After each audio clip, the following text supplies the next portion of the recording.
Hello everyone, welcome back. House you all. I hope आप सब बहुत अच्छे होंगे, स्वस्थ होंगे।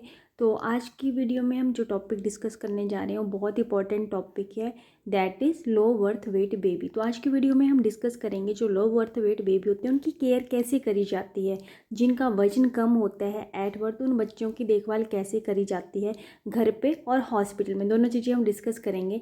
एंड इस वीडियो में हम डिस्कस करेंगे what are the causes of low birth weight. Low birth weight baby के क्या क्या कारण है, किस वजह से वेट कम होता है एंड कौन कौन सी प्रॉब्लम उनको फेस करनी पड़ती है एट बर्थ और लेटर। तो ये सारी चीज़ें हम आज की वीडियो में डिस्कस करेंगे। तो चलिए करते हैं वीडियो को शुरू। So let's start with the definition of low birth weight as one whose birth weight is less than 2500 gram irrespective of the gestational period या गेस्टेशनल एज। जिन बेबीज़ का वेट एट बर्थ 2500 ग्राम या 2.5 kilo से कम होता है उनको बोलते हैं लो birth wait irrespective of the gestational age. Gestational age पे ही बच्चा पैदा हो रहा है, मतलब 37 वीक कंप्लीट हो चुके हैं, बट फिर भी बच्चे का जो वजन है 2.5 किलो से कम है, उन बच्चों को बोला जाता है low birth weight baby. And जो बेबीज़ गेस्टेशनल एज या 37 वीक से पहले हो रहे हैं, इस टाइम पीरियड से पहले हो रहे हैं, उनको बोलते हैं प्री टर्म बेबी। तो चलिए अब हम यहाँ पे ग्रेडिंग चेक कर लेते हैं। लो बर्थ वेट बेबीज़ किन्हें बोलेंगे? जिन बच्चों का वजन 2500 से 2000 ग्राम है उनको बोलेंगे लो बर्थ वेट, और जो बच्चे 2000 से 1000 ग्राम है उनको बोलेंगे very low birth weight. And जो बच्चे जिनका वजन लेस देन 1000 ग्राम है that is called extremely low birth weight. अब किलो में बात करें, according to WHO low birth weight baby किन्हें बोला गया है? जिनका वजन लेस देन 2.5 kg, मतलब 2.5 किलो से कम जो बच्चे होते हैं उनको लो बर्थ वेट बेबी कहा गया है। एंड जिन बच्चों का वजन लेस देन 1.5 kg है उनको very low birth weight baby बोला गया है। एंड जिन बच्चों का वजन at birth less than 1.0 kg, 1 kilo से भी कम है, उनको बोलेंगे extreme low birth weight baby. तो ये ग्रेडिंग दी गई है और उसके अकॉर्डिंग बच्चे को केयर प्रोवाइड करी जाती है। तो चलिए अब बात करते हैं what are the causes of low birth weight. Low birth weight baby होने के क्या क्या कारण है? Low birth weight includes 2 group, preterm babies and IUGR। तो सबसे पहले बात करते हैं प्रीटर्म बेबीज़। प्रीटर्म बेबीज़ किसे बोला गया है? जिन बच्चों का बर्थ 37 वीक से पहले ही हो जाता है, मतलब 37 वीक्स कंप्लीट नहीं होते हैं, उनको बोलते हैं प्रीटर्म बेबीज़। एंड नेक्स्ट है हमारा IUGR, it means intra uterine growth restriction, मतलब बच्चा माँ के पेट में ही है बट उसकी जो ग्रोथ है वो प्रॉपर नहीं हो रही। This condition is called IUGR, intra uterine growth restriction. In nearly 50% of cases of low birth wait the cause is not known. तो 50% केसेस ऐसे होते हैं जिनका कॉज हमें पता नहीं कि बच्चे का जो वेट है क्यों कम है। Remaining 50% the causes are grouped into medical and social. तो बेसिकली हमारे पास 2 कारण हैं, first one is medical and second one is social. सबसे पहले बात करते हैं मेडिकल कॉजेज़। तो इसके अंडर आता है हमारा maternal causes, all high risk mother except diabetics. तो ये तो आ गया हमारा मैटरनल कॉजेज। नेक्स्ट आता है placental causes, placenta previa, congenital defect of placenta etcetera. तो ये सारी बच्चों की डिजीज़ कंडीशन है जो मैं यहाँ पे एक्सप्लेन नहीं कर सकती, हम बाद में किसी वीडियो में एक्सप्लेन करेंगे। फिलहाल के लिए ये कारण है, उनको समझ लीजिए। नेक्स्ट आता है हमारा फीटल कॉजेज। फीटल कॉजेज क्या क्या हो सकता है? Multiple gestation, hydramnios intra uterine infection etcetera. So these all are the medical causes, जिनमें कुछ डिजीज कंडीशन भी हैं जो हम किसी और वीडियो में डिस्कस करेंगे डिटेल में। Next cause is social causes. तो सोशल कॉजेज में सबसे पहले हमारे पास आता है poverty, illiteracy, ignorance, poor standard of living. देखिए कुछ लोग ऐसे होते हैं जिनका जो स्टैंडर्ड ऑफ लिविंग है अच्छा नहीं होता, मतलब इनकम सोर्सेज की वजह से वो अच्छी न्यूट्रिशन, अच्छी डाइट नहीं ले पाते, जिसकी वजह से उनके जो बच्चा पेट में है उसकी ग्रोथ कम होती है। कई लोग गरीब होते हैं और कुछ लोग ऐसे होते हैं जो पढ़े लिखे नहीं होते, उनको नॉलेज ही नहीं होती रिगार्डिंग प्रेगनेंसी या फिर फैमिली प्लानिंग के बारे में। कुछ पुअर फैमिलीज़ ऐसी भी होती हैं जो अपने बच्चों की शादी जल्दी कर देती हैं, जिसकी वजह से वो जल्दी प्रेग्नेंट हो जाती हैं और उनको कोई नॉलेज नहीं होती रिगार्डिंग प्रेगनेंसी, बच्चे का कैसे ध्यान रखना है। तो ये सारी चीज़ें हैं जो सोशल कॉज हैं, जिसकी वजह से सारी परेशानियाँ आती हैं और बहुत सारी दिक्कतों का सामना करना पड़ता है। So that's all about medical causes and social causes. अब बात करते हैं जो लो बर्थ वेट बेबी होते हैं, प्रीटर्म बेबी होते हैं, उनमें कौन कौन सी प्रॉब्लम्स आ सकती है। First one is birth asphyxia. It means बच्चे के शरीर में ऑक्सीजन की कमी हो जाती है जिससे उसको सांस लेने में दिक्कत आती है। नेक्स्ट आता है हाइपोथर्मिया। बच्चे का जो टेम्परेचर है वो लो हो जाता है, जितना बॉडी टेम्परेचर होना चाहिए उससे बहुत ज़्यादा लो हो जाता है। नेक्स्ट आता है फीडिंग डिफ़िकल्टीज़।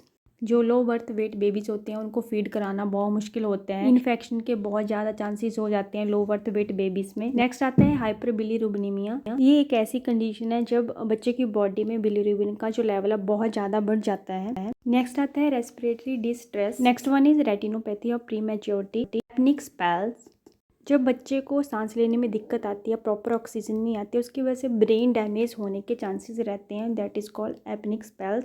नेक्स्ट आता है intraventricular haemorrhage, hypoglycaemia and metabolic acidosis. जो बॉडी में बहुत ज़्यादा एसिड बन जाता है due to kidney disease, that is called metabolic acidosis.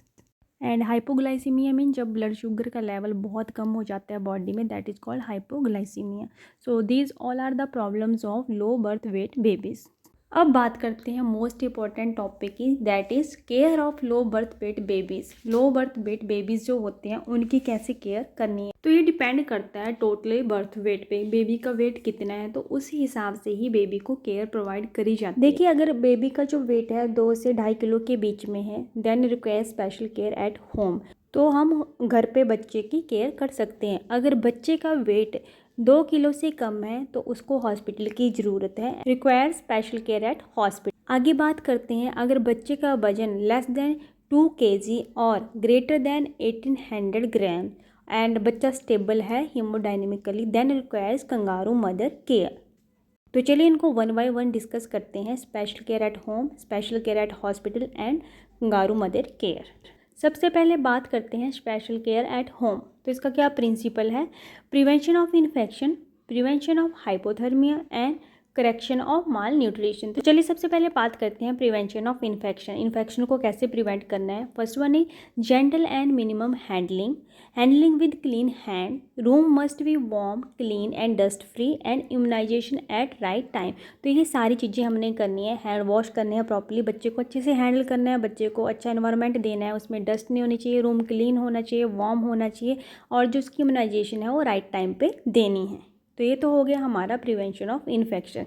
Next बात करते हैं प्रिवेंशन ऑफ हाइपोथर्मिया। तो इसमें हमने क्या करना है? सबसे पहले avoid bath till baby attain 2500 gram weight. जब तक बच्चा 2.5 किलो का नहीं हो जाता तब तक उसको नहलाना नहीं है, उसको बात नहीं कराना है। नेक्स्ट आ गया cover baby with clean and dry and warm cloth. जितना हो सके बच्चे को गर्म रखना है, बच्चे को क्लीन साफ़ सुथरे कपड़े से ढक के रखना है, लपेट के रखना है ताकि उसको गर्माहट मिलती रहे।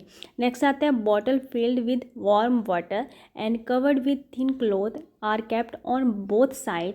Baby without blanket is kept near 60 candle bulb burning. मतलब उसको इतनी हीट देनी है कि उसको इतनी गर्माहट देनी है कि बच्चे का जो बॉडी टेम्परेचर है वो मेंटेन रहे। तो ये तो होगी बात प्रिवेंशन ऑफ हाइपोथर्मिया। इसका जो मेन पर्पस है वो ये है कि हमने बच्चे के बॉडी टेम्परेचर को मेंटेन रखना है। नेक्स्ट बात करते हैं करेक्शन ऑफ माल न्यूट्रिशन।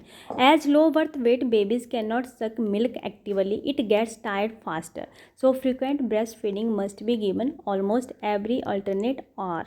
देखिए, जिन बच्चों का वजन कम होता है, वेट कम होता है, उनको फीड करने में दिक्कत आती है। जब वो सक करते हैं तो ज़्यादा देर तक सक नहीं कर पाते क्योंकि वो थक जाते हैं, उनकी जो बॉडी है वो अलाउ नहीं कर पाती। तो हमने इस बात का ध्यान रखना है, उनको थोड़ी थोड़ी देर बाद फीड करवाना है, मतलब हर 1 घंटे बाद उनको फीड करवाना है, सो दैट उनकी जो न्यूट्रिशन है वो भी मेंटेन रहे। तो ये तो बात होगी कि हमने घर पे कैसे केयर करनी है। अब बात करते हैं हॉस्पिटल में कैसे बच्चे की केयर करनी है। So special care at hospital. सबसे पहले बात करते हैं प्रिवेंशन ऑफ इन्फेक्शन। इन्फेक्शन को कैसे प्रिवेंट करना है।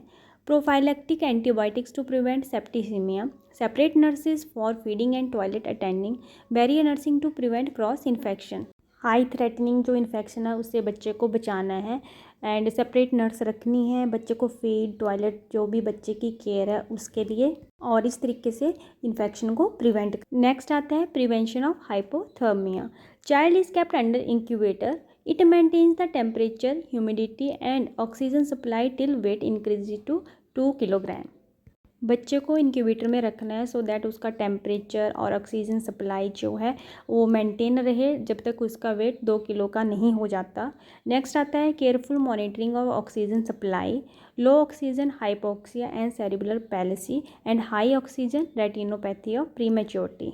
देखिए नर्स को ये ध्यान रखना है केयरफुली जो ऑक्सीजन सप्लाई है वो प्रॉपर जा रही है, ना कम होनी चाहिए ना ज़्यादा जानी चाहिए। अगर कम होती है तो हाइपोक्सिया हो जाएगा, अगर हाई जाती है तो रेटिनोपैथी ऑफ प्रीमेच्योरिटी। नेक्स्ट बात करते हैं correction of malnutrition. The baby is already malnourished, further malnutrition should be prevented. देखिए जब बच्चा पैदा होता है उसका वेट कम है तो वो ऑलरेडी माल न्यूरिश्ड है, तो हमने जो फर्दर माल न्यूट्रिशन है उसको प्रिवेंट करना है।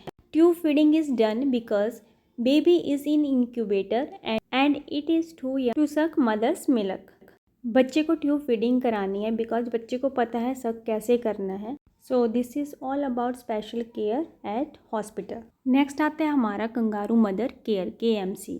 तो KMC हम कब देते हैं? जब बच्चे का वज़न 1800 ग्राम से ज़्यादा एंड 2000 ग्राम से कम होता है, उस कंडीशन में हम कंगारू मदर केयर देते हैं। बट इसके लिए भी कुछ कंडीशन होती हैं। ये तब दी जाती है अगर बच्चे की जो कंडीशन है वो स्टेबल है, बच्चा अच्छे से क्राई कर रहा है, उसकी जो मूवमेंट्स हैं वो अच्छी हैं, रिफ्लेक्सेस सही हैं और अच्छे से बच्चा ब्रेस्ट फीड कर रहा है, तो इन कंडीशन में हम कंगारू मदर केयर दे सकते हैं। कंगारू मदर्स के क्या क्या बेनिफिट होते हैं? इससे जो बच्चे का बॉडी टेम्परेचर है वो स्टेबल रहता है, बच्चे का जो वेट है वो गेन होता है और मदर और बच्चे की बॉन्डिंग भी बढ़ती है। तो कंगारू मदर केयर के भी बहुत ज़्यादा बेनिफिट्स हैं।